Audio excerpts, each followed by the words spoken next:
Today, Bharat का सच, हर भारतीय की आवाज। आप देख रहे हैं आर भारत टुडे। पुणे से बड़ी खबर। पुणे के दीनानाथ मंगेशकर हॉस्पिटल पर इलाज में लापरवाही के गंभीर आरोप लगे हैं।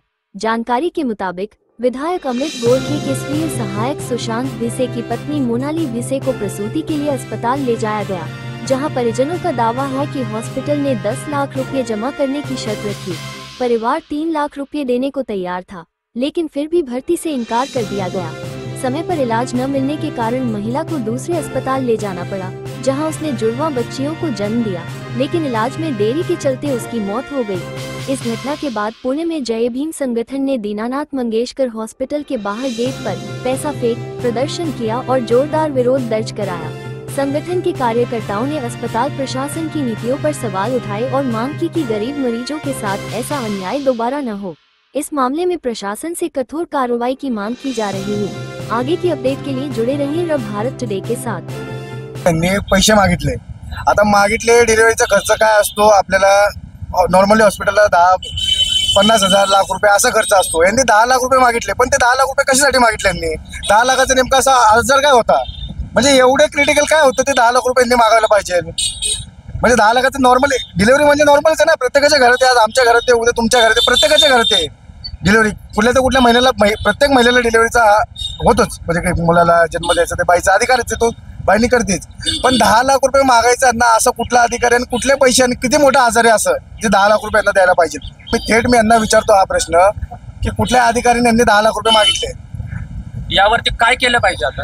आता यांना पहिली गोष्ट यांना एका बाईचा आणि एक महिलाचा आणि आपल्या ताईचा मी असं म्हणतो की जीव गेलेला आहे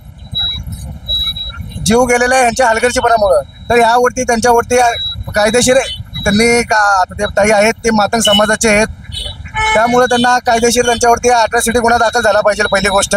दुसरा गोष्ट जे याच्यात इन्व्हॉल्व आहेत त्यांच्यावरती 302चा गुन्हा दाखल झाला पाहिजे। आणि तिसरी गोष्ट जे काही अधिकारी वगैरे आहेत त्यांचं पूर्णपणे निलंबित केलं पाहिजे। आणि हे यांना एवढा माज म्हणजे यांना मंत्रालयातनं फोन येतोय तरी सुद्धा हे ऐकत नाही, म्हणजे यांना किती मोठा माज असेल?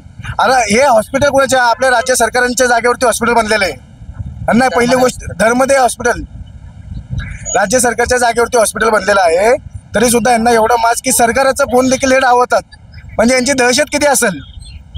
असंच विषय नाही, यांच्याविषयी बरेच काही विषय आलेले आहेत आणि त्याचा आम्ही निषेध करणारच आहोत। आता आम्ही DNला पत्र देणार आहे आणि त्यांना काही पैसे कमी पडतील हे पैसे देखील आम्ही त्यांना देणार आहे। त्यांच्यासाठी पैसे आणलेले ते आम्ही गोळा करून।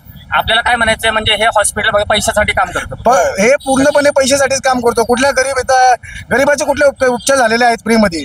सरकारकडनं पण घेत आहे, ट्रस्ट म्हणून सरकारकडनं पैसे घेतात ते लोक। म्हणजे कुठल्या गरीबाचं आजपर्यंत ऑपरेशन झालेलं आहे किंवा काय त्यांचा उपचार झालेला आहे इथं ते सांगावं।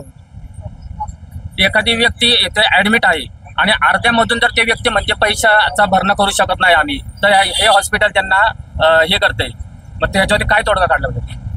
त्या तोडगावरती योग्य ती कारवाई केली पाहिजे। ते शासनाने याच्यावरती नेमणूक करायला पाहिजे, एक अधिकारी यांच्यावरती लक्ष ठेवलं पाहिजे। कारण की हे काय करतात, फक्त पैशासाठी काम करतात। हे धर्मदाय हॉस्पिटल कुठल्या बेसवरती धर्मदाय हॉस्पिटल आहे? आता एका आमदाराच्या पियाच्या मिसेसचं हे असं होऊ शकतं, मग आमच्यासारख्यांचं आम्ही कोणाला विचारू? आम्ही कोणाकडे जायचं? आम्ही न्याय कोणाकडे मागायचं? हे एक मोठं शोकांतिका आहे। यासाठी संबंधित अधिकाऱ्यावरती निलंबित कारवाई व्हायला पाहिजे आणि 302 अंतर्गत ॲट्रॉसिटी दाखल व्हायलाच पाहिजे। नाहीतर पुढच्या वेळेस आम्ही एवढ्या मोठ्या प्रचंड प्रमाणात आमच्या इथल्या महिला घेऊन आम्ही येतो मोर्चाला बसेल आम्ही। आणि आम्ही यांना इशारा देतो जय भीम संघटनेच्या वतीने येणाऱ्या काळात असा कुठला आज तर निर्णय घेतातच आहे, त्यांचं कमिटी बैठक चालूच आहे आणि भविष्यात या देखील निर्णयामध्ये त्या ताईला नाही भेटला तर याच्यापैकी तीव्र आंदोलन आम्ही करण्यात येईल।